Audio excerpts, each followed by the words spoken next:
Just going to show you real quick how to draw a basic handrail using TIG to help you out here. So we're going to say that we want a handrail for 8 steps with a 100-inch run and a 96-inch rise. I have no idea what that's going to look like.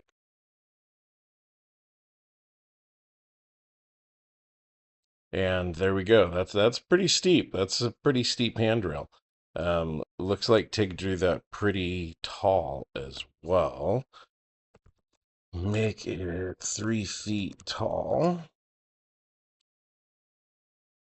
Make it a little bit more reasonable.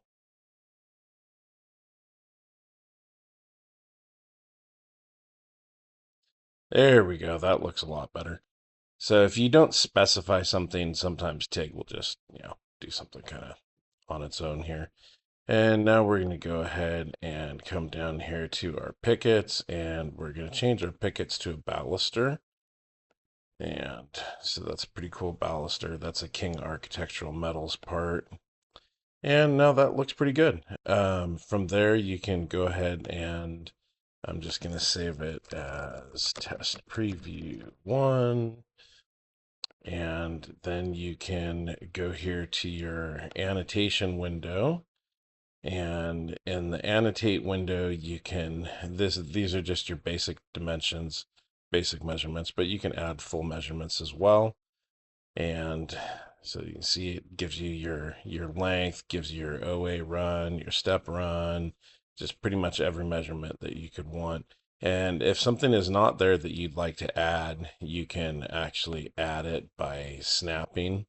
You've got snaps turned on, so if you wanted to see what that distance is, and you can move things around like that as well. So anyway, then from there you want to go ahead and go to your cut list.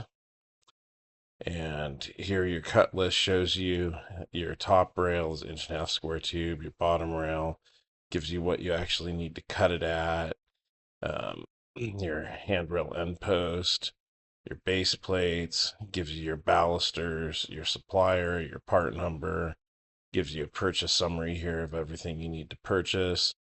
And so here's something that's important, like, if your 2-inch tube, if you get it in 24-foot lengths, you can change that to a 24-foot length. And it doesn't really matter when you're doing something small, but if you're doing a big project, that could save you a little bit of money.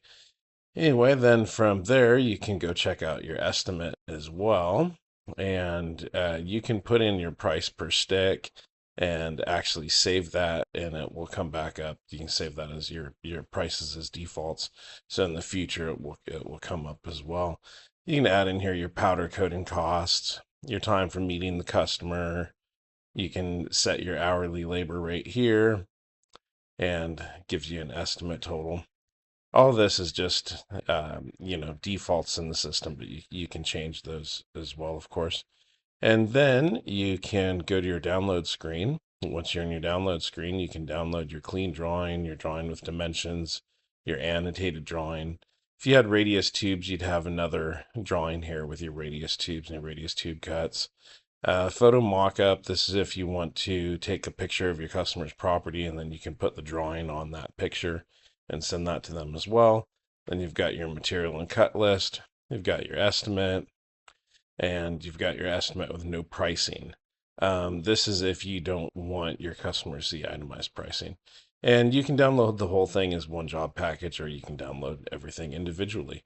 That's pretty much a good summary of what ODP can do for you.